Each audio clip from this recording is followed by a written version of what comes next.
Hi viewers, আমি সাফিয়া চলে এসেছি নতুন একটা রেসিপি নিয়ে। আজকে আমি বানিয়েছি দেখুন পালক চিকেন, পালং শাক দিয়ে মুরগির মাংস। এটি খুবই সিম্পল রেসিপি আর খেতেও খুবই সুন্দর হয়। তো আপনারা অবশ্যই বাড়িতে বানিয়ে দেখবেন। তো এটার জন্য আমি 500 গ্রাম চিকেন, পালং শাক 1 আটি, 3টে কুচি করা পেঁয়াজ, একটু আদা, একটু রসুন, কাঁচা লঙ্কা আর এখানে তেলে ফোড়ন দেওয়ার জন্য কাঠ, তেজপাতা, এলাচ নিয়ে নিয়েছি। আর এগুলো হচ্ছে এই মিশ্রণটিকে আমি এখন বেটে নেব। পেঁয়াজ, আদা, রসুন আর কাঁচা লঙ্কা দেখুন বেটে নিয়েছি। আর এখানে হচ্ছে ওই পালং শাকটাকে সেদ্ধ করার জন্য আগে একটা পাত্রে জল নিয়ে নেবেন। এবার হচ্ছে এই পালং শাকগুলোকে ওই পাত্রে ঢেলে নেবেন। ঢেলে 2-3 মিনিটের মতো একটু ভাপিয়ে নেবেন, বেশি ভাপাবেন না, না হলে হচ্ছে যে ওর কালারটা চলে যাবে, সবুজ কালারটা থাকবে না। আর সবুজ কালারটার জন্য এটা খুবই সুন্দর লাগে দেখতে। আর বন্ধুরা, এখানে আমার ভিডিওটা ধরা ভুল হয়ে গেছিলো, ফোনটা উল্টো দিকে ধরে ফেলেছিলাম নতুন। এগুলো একটু প্লিজ ইগনোর করবেন। আর এখানে মুরগির মাংসটাই আমি এবারে মশলা মাখিয়ে নেব। দিয়ে দিচ্ছি একটু লেবুর রস আর লবণ, ব্যাস আর কিছু করব না। আর এখানে দেখুন ওই পালং শাকটা ভাপানো হয়ে গেছে, একদম নরম হয়ে গেছে দেখুন। এবার আমি গ্যাসটা বন্ধ করে দেব।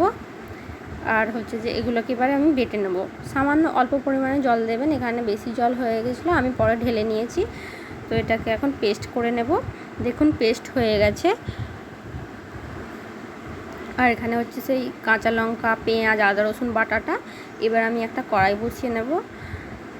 তো কড়াটা গরম হয়ে গেলে এবার আমি এতে দিয়ে দিচ্ছি অল্প পরিমাণে তেল। বেশি তেলের এখানে প্রয়োজন নেই, পরিমাণ মতো তেল দেবেন। দিয়ে এবার আমি এখানে তেজপাতা, এলাচ, দারচিনি ওগুলো দিয়ে দিলাম।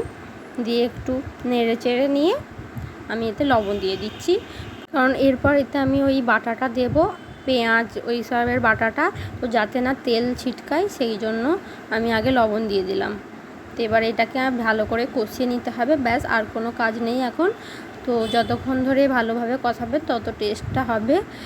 তো এবার ভালো করে কষিয়ে নিয়ে আমি এখানে হলুদ গুঁড়ো, জিরে গুঁড়ো দিয়ে দিলাম আর একটুখানি সামান্য পরিমাণে ধনে গুঁড়ো দিয়ে দিলাম। এবার ভালো করে এটাকে মশলাটা কষিয়ে নেবেন, ধীরে ধীরে মশলাটা কষিয়ে নেবেন অনেকক্ষণ ধরে।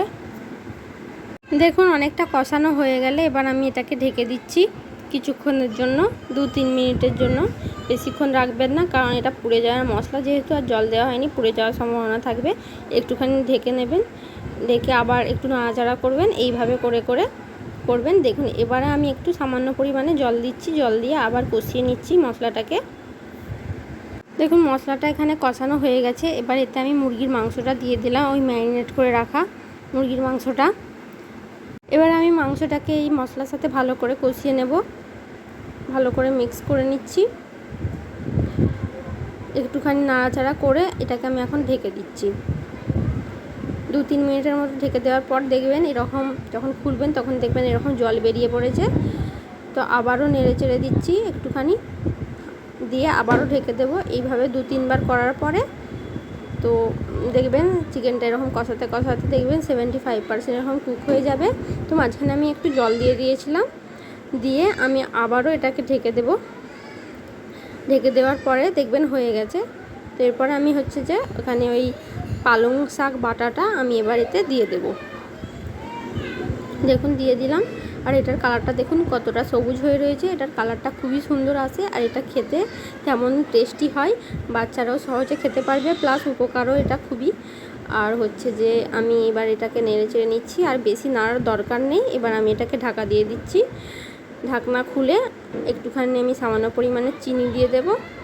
চিনি দিয়ে দেখুন আমি দেখিয়ে দিচ্ছি কত সুন্দর হয়ে গেছে। বন্ধুরা, আমার চ্যানেলটি সাবস্ক্রাইব করে দেবেন আর বেল আইকনটি প্রেস করে দেবেন। আর ভালো লাগলে অবশ্যই লাইক দেবেন। ভিউয়ার্স, তোমরা অবশ্যই আমাকে সাপোর্ট করো, তোমাদের সাপোর্টের খুবই প্রয়োজন। আমি কোনো না কোনো ভিডিও দেওয়ার চেষ্টা করব প্রতিদিনই। আজকের মতো আসি, টাটা।